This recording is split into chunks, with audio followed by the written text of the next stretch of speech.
There are two things that an actor possesses. One is an innate gift. That can't be changed. The actor was born with it. Right. Destiny provided that. That's what the actor brings to the table. Right. Every actor. It will be great, medium, small, or non-existent, depending upon the genes and the talent, in short, of the actor. There's a second factor. Second factor is training. When you add genius, which the people you've mentioned possess, Pacino, De Niro, Marlon Brando, right. Paul Newman, etc., when you have that innate genius and you add to it a steely technique that is taught by a great teacher in a great school, we would say the Stanislavski system, which is what we espouse, right. Then you get the combination, which is an actor who has great talent and who is able to deliver the talent because he or she is technically trained. What Stella used to tell us, what Paul Newman told our students when he was on the stage of Inside the Actors Studio on the Bravo Network, was, if you think you're going to be in the right place at the right time, sitting on that bar stool, and somebody comes up to you and says, hey, I've got a leading role in a movie for you, forget it. Right. The important thing is that when it happens, however it happens, whether you go to an audition, whether somebody stops you on the street and says, we'd like to be in a play, whatever it is, you have to be ready. Right. The opportunity is meaningless. If I were to say to you, hey, you, how tall are you? About 6 foot? 6'1", yeah, you're trim. I want you to play for the New York Giants. Suit up, we're putting you in next Sunday. You would say you're out of your mind. You're right. But people think somehow that acting is such an easy thing. Why? Because it looks like walking and talking, and everybody walks and talks. And they think that they somehow don't have to prepare as hard. Study. Train. Prepare. If you can come out of an audition, say, that's as good a job as I can do. I had a good class today. They wanted something, I delivered it. Right. I know it was good. And then you discover that somebody who's a foot taller and much handsomer or older or younger, for all those reasons, got the part. And you don't feel bad. For a moment it stings, but you're on to the next one. Right. It's when you go into an audition and you're not trained and you've got two left feet and you don't know what to do with your hands and you're just a bundle of nerves and and you suck and they say thank you very much, next. That's when you should feel bad. Right. And you should then do one of two things: quit the business or get ready. Or get yourself ready.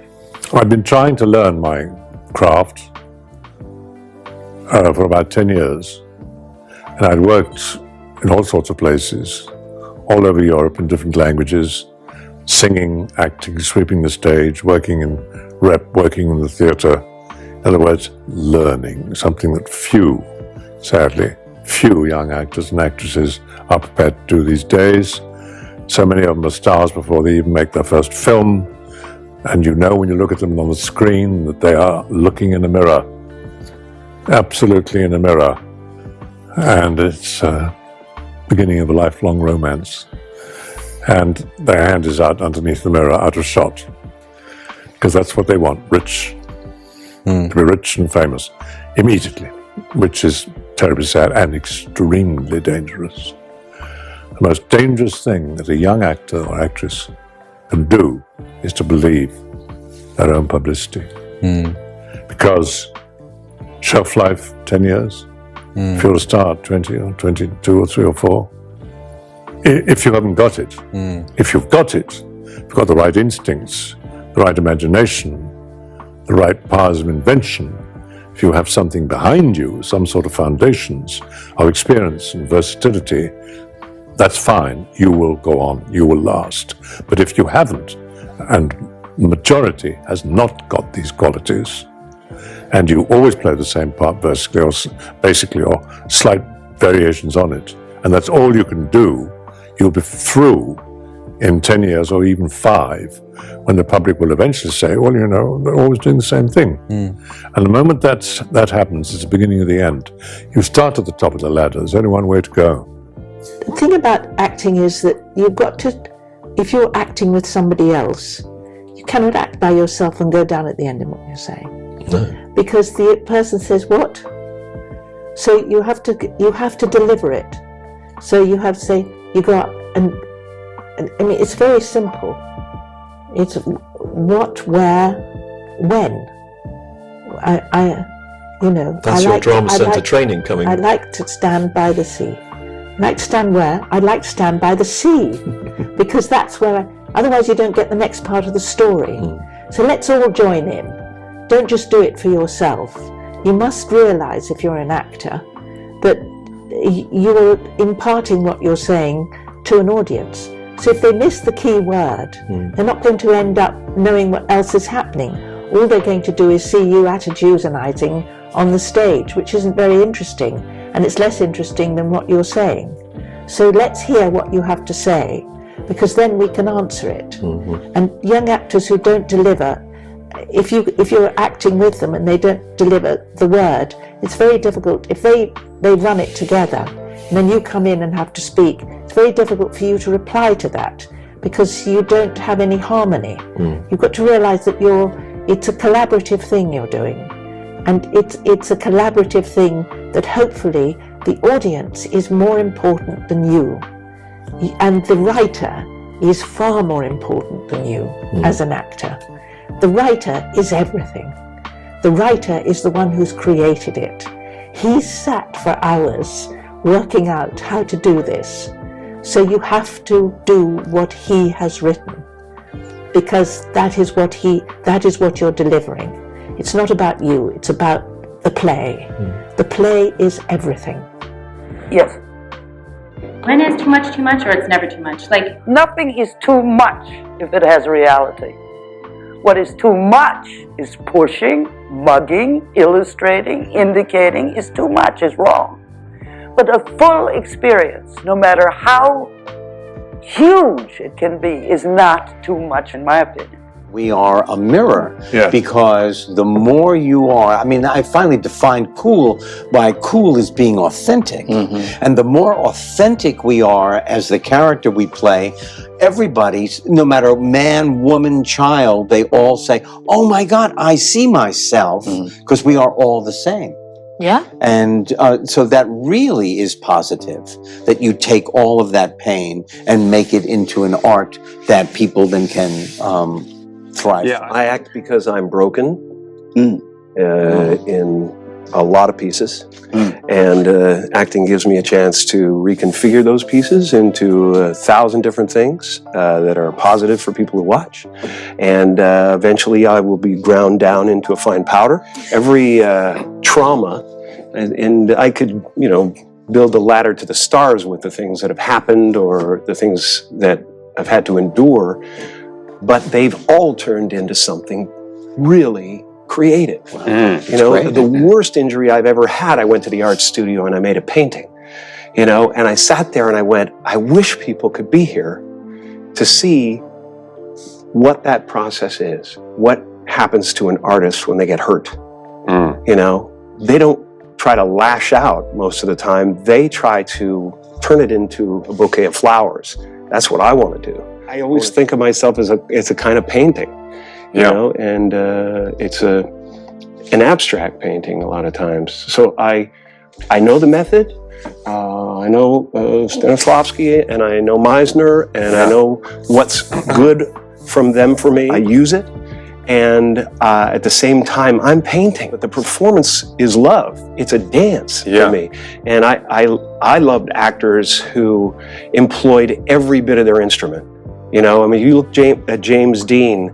This is a man who was expressing everything with every. He didn't just get emotional. He was emotion. It was tearing him apart. And it was everything was in it. And I love that kind of thing. I've only ever been disappointed when I wasn't authentic. I've never been disappointed ever with authenticity. Right. And I was really frightened about it, you know, until a few years ago when I started kind of sharing how I feel about things and my truth. And there was a voice telling me that if I actually didn't score, if I didn't hit a funny line every at least 30 seconds, they would think I was pompous, and they would turn against me and say, "Who the fuck do you think you are?" And I've never had that reaction, ever. I dropped the whole trying to be something for somebody a long time ago. So I pretty much walk through the world, except when I want to be funny or I want to do something outrageous, you know, kind of tip the boat. You know, I don't have any trouble being myself, and I don't have any trouble saying no when I mean no. When I don't feel there is a, you know, pressing responsibility to please everyone. I'm not unkind to people. No. I love people. I would much prefer saying hello and who are you and what are you doing today than giving a selfie, because selfies stop the world.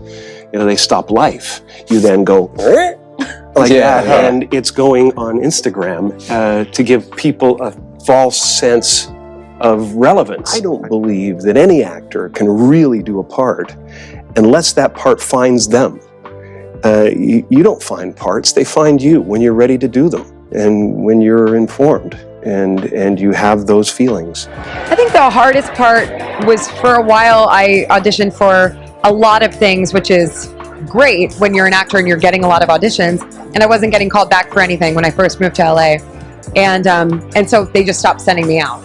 So there was a large swath of time where nobody wanted me to even come in. And I think that feeling was actually worse than any of the, you know, the initial auditions and being kind of rejected. Well, I mean, there's a different opportunity maybe now than there was 13 years ago when I moved, which is you can create your own content now, and you can put things out into the world that you've written or you've directed, and they're able to be seen online. And I think that's an amazing opportunity because you can do it yourself. You're lucky if you're working all the time and being asked, and then it's a matter of what you do with what you have.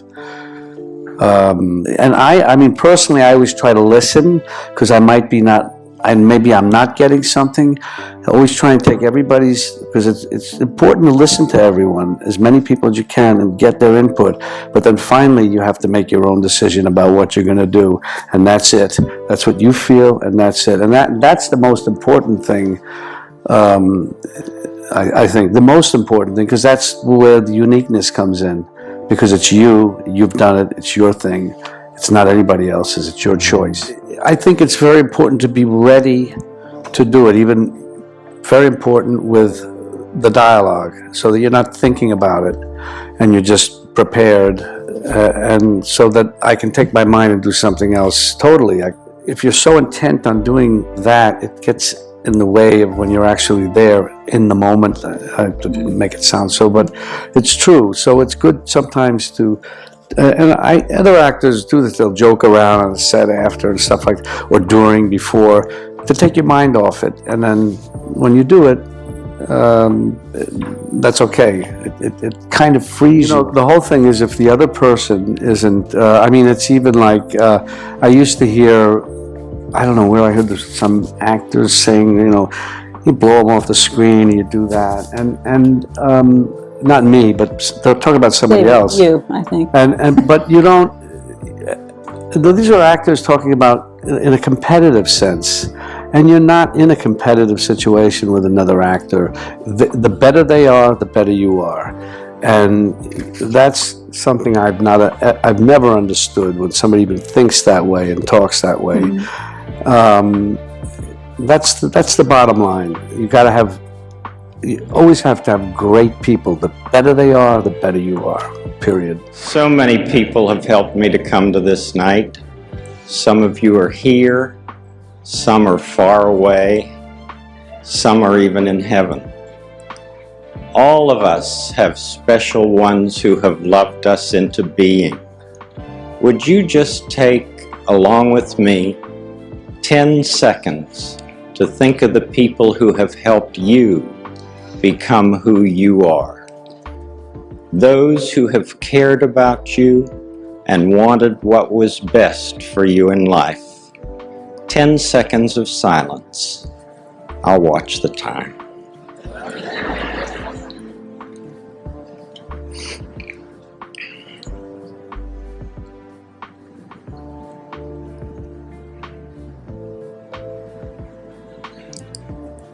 Whomever you've been thinking about, how pleased they must be to know the difference you feel they've made. You know, they're the kind of people television does well to offer our world.